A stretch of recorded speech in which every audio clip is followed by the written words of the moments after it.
empiezo por el final, por el resumen, ¿qué os podía trasladar de mi propia trayectoria?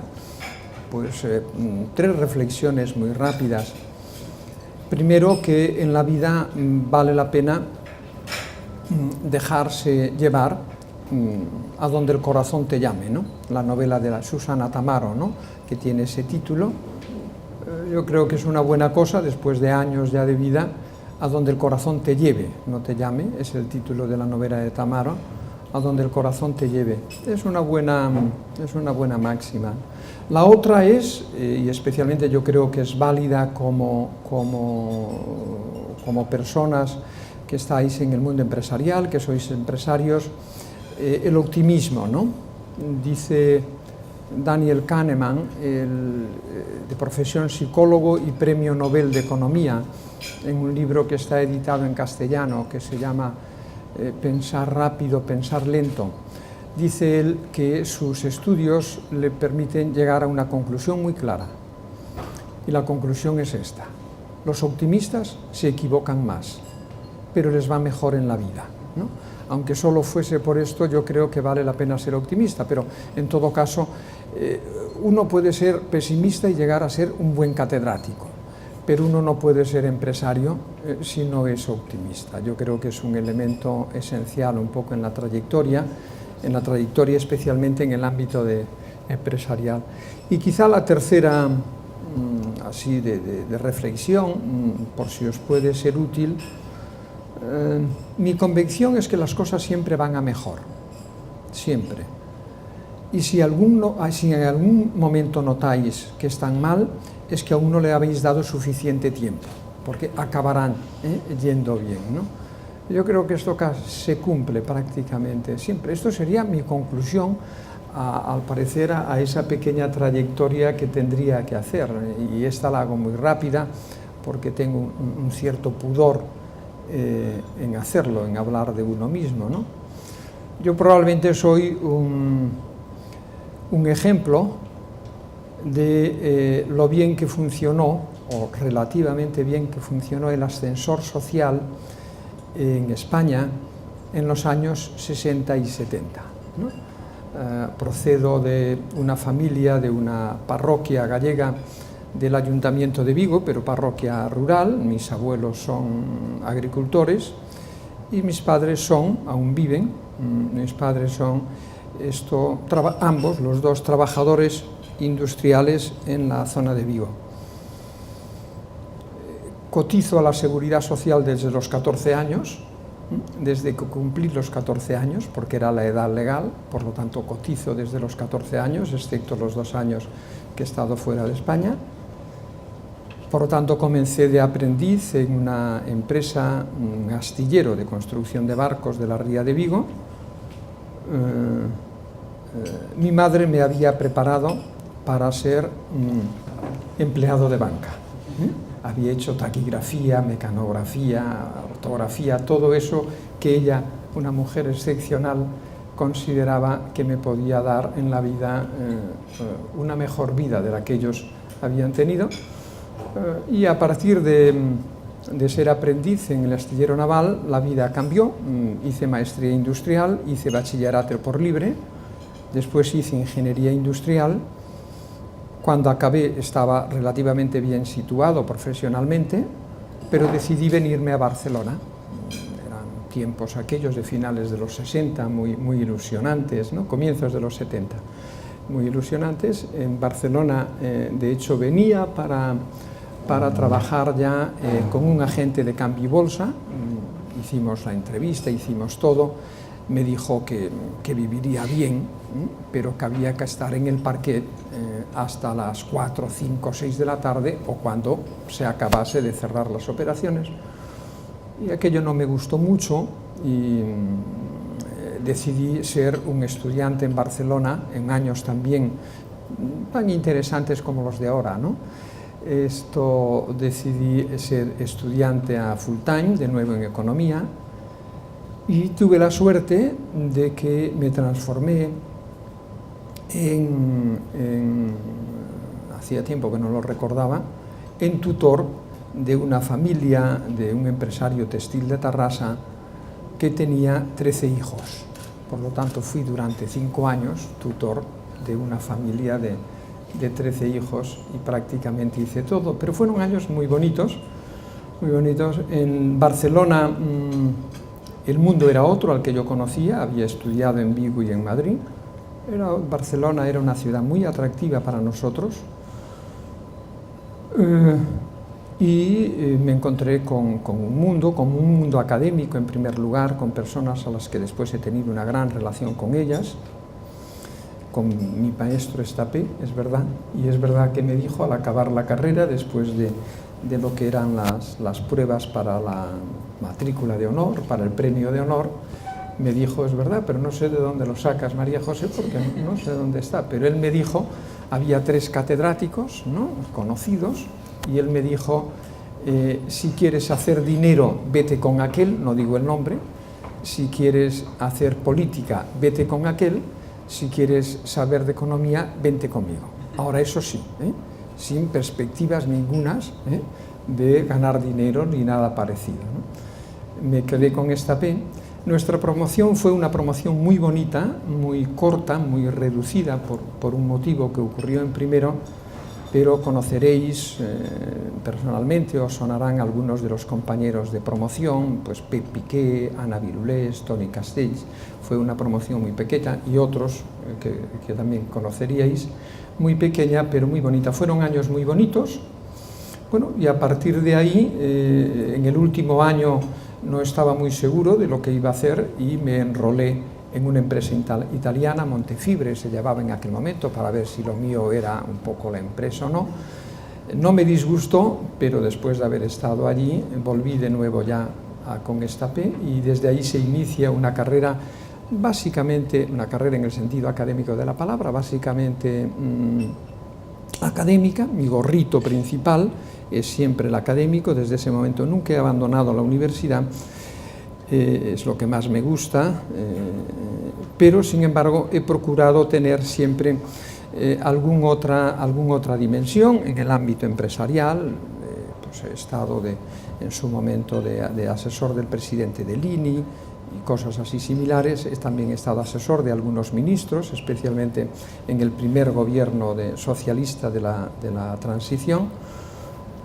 Y una relación pues muy entrañable y que aún me sigue causando dolor el recordarla, con Ernest Lluch, ¿no? Estuve con él de asesor en el ministerio, después de vicerrector Pau I, de vicerrector primero.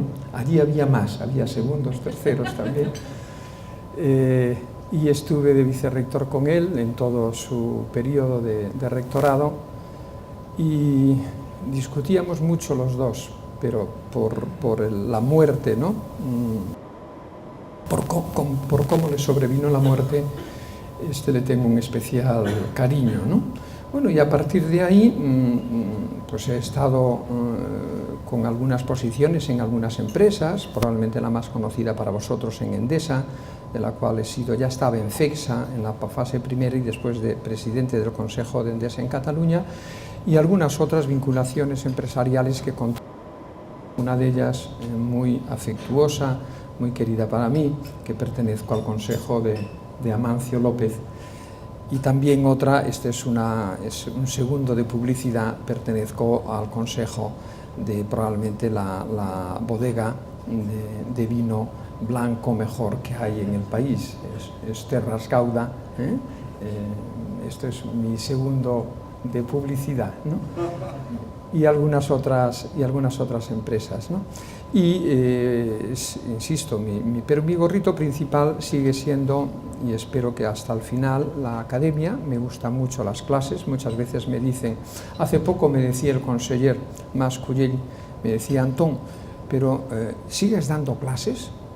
Y le dije, mira, conseller, doy más clases que cuando era joven y cobro menos por tu culpa. Y me dice, hombre, no te pongas así. Dice, hombre, no me hagas preguntas de este tipo. Mi vida es básicamente universitaria, me gustan mis alumnos, me gustan mis discípulos, me gustan las ideas y es verdad, María José, me gusta la disidencia. Creo que una organización, un país, no avanza si no tiene algo de disidencia, y puede bloquearse si tiene mucha disidencia, ¿no? Pero alguna hay que tener en las organizaciones para poder avanzar. Y como yo imagino que por edad sois más disidentes que yo, a mí me gustaría quedarme en este punto y un poco escuchar, conocer vuestras reflexiones, vuestras inquietudes, ¿no? Y en su caso vuestras preguntas, si puedo responder a ellas. Muchas gracias.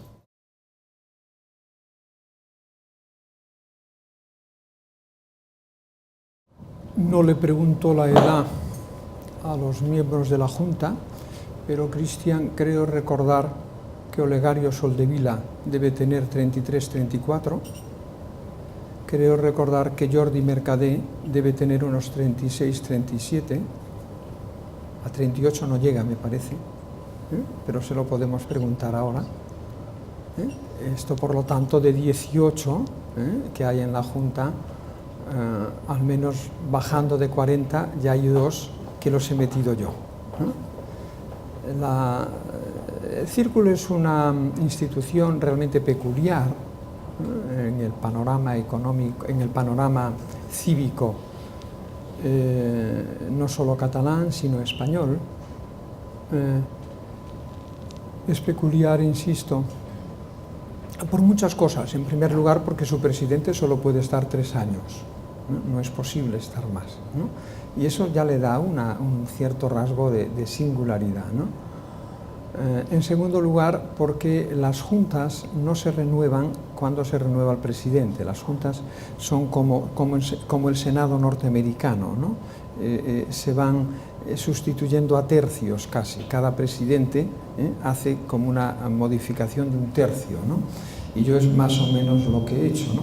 Y en ese tercio creo entender que yo he metido a 3 menos de 40 años. Naturalmente habrá que seguir porque creo que hay que meter en la institución a aquellas personas que serán las que tienen que manejarla en las próximas 2 o 3 décadas, ¿no?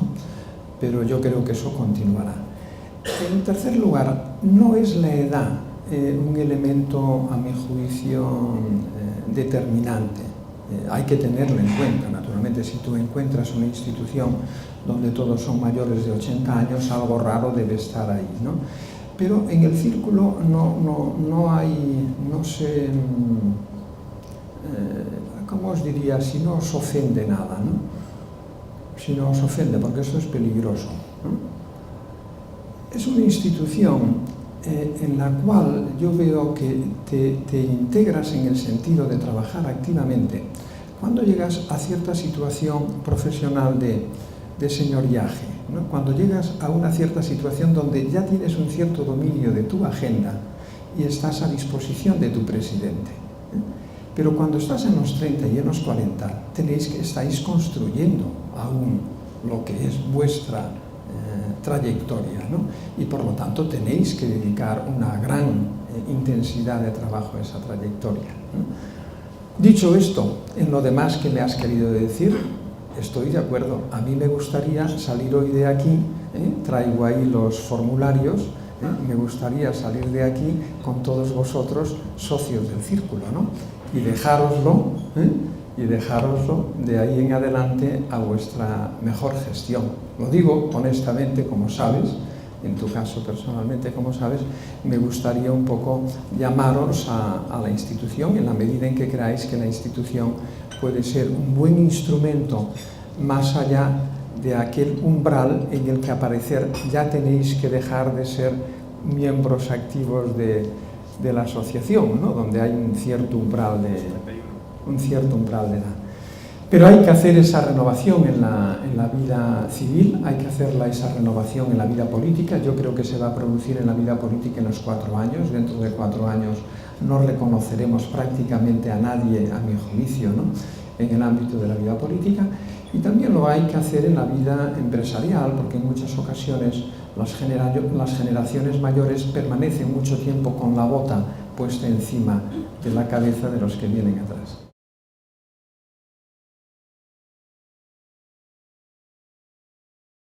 Hay que hacer probablemente como dos cortes, ¿no? En el ámbito económico, hacer el corte sería como diría Keynes, John Maynard Keynes, los animal spirits, es decir, los sentimientos un poco del mundo económico, pero distinguiendo el mundo financiero en un sentido amplio de la palabra, inversores, ¿no? Financiero en sentido amplio, no estrictamente banca, sino lo que es el inversor tradicional. Y por otro, lo que es el ámbito económico relacionado con la inversión productiva, con la gestión de empresas. Y el segundo corte entre el corto y el largo plazo. En las señales, en los indicadores que tú puedes ver, en los que yo puedo ver y sigo, no ha habido hasta ahora ningún tipo de señal clara que te pueda decir, dice, mire, el proceso político catalán está afectando de una manera importante al ámbito, insisto, financiero o al ámbito económico. No lo hay. Creo, sin embargo, que a partir del referéndum de Escocia algo ha cambiado en los animal spirits del ámbito financiero, en los inversores.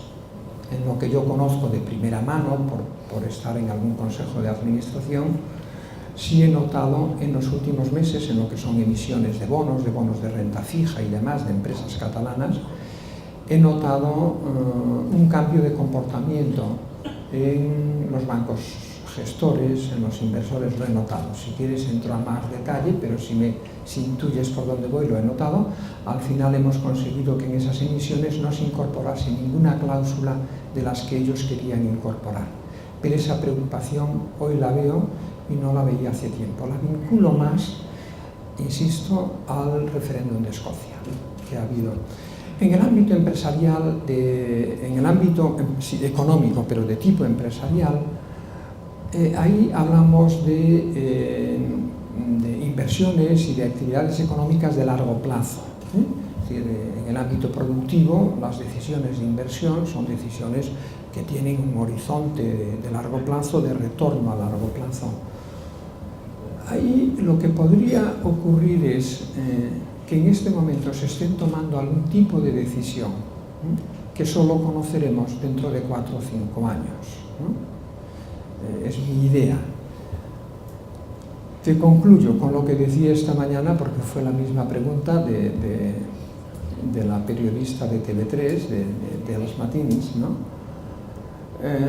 Yo creo que un escenario político de prolongada incertidumbre, o de incertidumbre prolongada, lo lógico es que acabe teniendo algún tipo de efecto en las decisiones de naturaleza financiera o empresarial. Por lo tanto, lo que siempre he defendido en estos 2 últimos años es que las aspiraciones que podamos tener, ¿no?, en el conjunto de la sociedad catalana de cualquier tipo de cambio, debemos saberlas conducir de tal forma que no tengan este tipo de efectos. Si te he respondido y si has intuido alguna cosa en mis palabras más allá de esas propias palabras, ya me consideraría.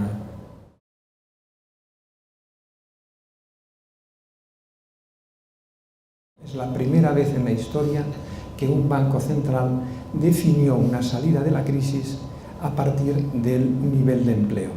Ya sabes que la economía norteamericana ha salido y su sucesora, Yellen, acaba de anunciar que retira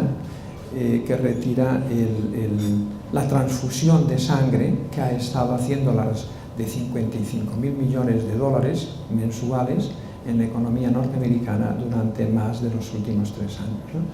Esa es una buena salida de la crisis. Lo que estoy hablando cuando hablo de rebote en España no es eso. Estoy hablando de un rebote de la actividad económica, especialmente en algunas actividades que yo creo que va a permanecer y pues su intensidad va a depender de la economía europea y de la economía internacional. Digo va a depender porque una economía la podéis visualizar como un avión que tiene 3 motores, ¿no? Tiene un motor principal que es el consumo y la inversión. y tiene dos motores auxiliares, que es el sector público y el sector exterior. Normalmente, es así en el caso de la economía española, el motor principal es aproximadamente el 60% de la potencia del avión, del 60% del PIB, ¿no? Cuando ese motor funciona bien, prácticamente la economía vuela bien. Cuando ese motor se gripa, ocurrió en el 2008, lo que te hace el avión, mete el morro hacia abajo, ¿no? Da hacia abajo. En el año 2009, el G20 se creó para eso, decidió actuar conjuntamente encendiendo el motor auxiliar del sector público. Y las economías de todo el mundo, el avión puso el morro hacia arriba y a la altura del 2010, todas las economías del mundo, incluido España, habían salido de la recesión, no habían vuelto a aquel nivel a la altura de vuelo, pero habían salido. Algo ocurrió en Europa, que a partir de 2010, mientras todas las demás economías del mundo, incluyendo al Reino Unido, que es Unión Europea, pero no euro, todas las demás economías del mundo continuaron creciendo, pero a ritmos bajos, la única economía del planeta que se desplomó de nuevo, recayó, fue Europa. Hombre, cuando todo el mundo sale de una situación y eres tú el único que no sales, hay que pensar que tú estás haciendo algo que no es lo adecuado. Eso es, a mi juicio, la economía europea. Desde el año 2010, la gestión macroeconómica de la economía europea es, en términos de manual de economía, es desastrosa. Es desastrosa, ¿no? Eso limita, como nuestro motor principal está aún gripado, y el motor auxiliar se ha apagado, te limita mucho la capacidad de tirar. El segundo motor auxiliar, ¿qué es? El sector exterior, en este caso la exportación. Bueno, en términos económicos, es sorprendente, son las 4:10, es sorprendente, voy rápido, es sorprendente porque vamos a ver, muchas veces, continuamente se dice, la economía española no tiene un buen modelo de crecimiento. Es habitual, es un tópico, ¿no? Dice, vamos a ver, con calma, vayamos a buscar los datos, ¿no? Como Sherlock le dice a Watson, ¿no? Le dice, es peligroso, Watson, vaya con cuidado, es peligroso hacer teorías acerca de quién es el asesino sin antes ver los datos. Vayamos a los datos. Supongo que sabéis que la economía española, desde el año 2001, la entrada del año duro y la entrada de la competencia fuerte de los emergentes, la economía española es, desde el año 2001 al 2014, la economía de toda la OCDE con mejor comportamiento exportador. No es que exporte más, sino la que mejor ha sabido conservar sus cuotas de exportación en los mercados mundiales. Cuando una economía durante 15 años te mantiene este tipo de comportamiento, es que hay algún modelo de comportamiento. Puede haber problemas en ese modelo, pero hay modelo de comportamiento. Y esto para mí es muy importante. Pero como la economía europea, y este es un pronóstico que en todo caso lo comprobaréis si acierto o no, la economía europea va a estar en una situación de estancamiento prolongado, no de recesión, pero de estancamiento prolongado. Hombre, entonces mi segundo motor, que está parado por la política europea, mi primer motor auxiliar, que está parado por la política europea, y mi segundo motor, el de la exportación, que va a estar tocado, dice, pues ahí tengo un elemento de debilidad. Por último, rápidamente, mirad, desde el final de la Segunda Guerra Mundial hasta hace aproximadamente 5 años, el comercio mundial siempre creció por encima del PIB mundial, siempre, desde la Segunda Guerra Mundial. Desde hace aproximadamente, tendría que ver ahora los datos, de 5 o 6 años, el crecimiento del comercio mundial es inferior al crecimiento del PIB mundial. Estamos asistiendo probablemente a un cambio en lo que han sido hasta ahora las fuerzas del crecimiento económico. Yo preveo que el futuro del crecimiento económico y del empleo, el futuro va a estar más en las fuerzas interiores de la propia economía que en las fuerzas de los mercados exteriores, pero con una salvedad importante. Esta afirmación vale para la macroeconomía, para el conjunto de la economía. No la toméis para cada una de vuestras empresas, donde creo que una buena parte de vuestro futuro está en saber penetrar en mercados que no sean el mercado interior. Amancio López, y acabo así, acostumbra decir que si sabes hacer algo, dice, lo podrás hacer exactamente igual en tu país que en otros países, ¿no? Pues esa es un poco mi idea. Si sabéis hacer algo, y estoy seguro que sabéis hacer algo, esto al margen de que yo haya dicho que macroeconómicamente las fuerzas del crecimiento en el futuro van a ser más de tipo interior de las economías, para cada uno de vosotros creo que el escenario es el escenario internacional.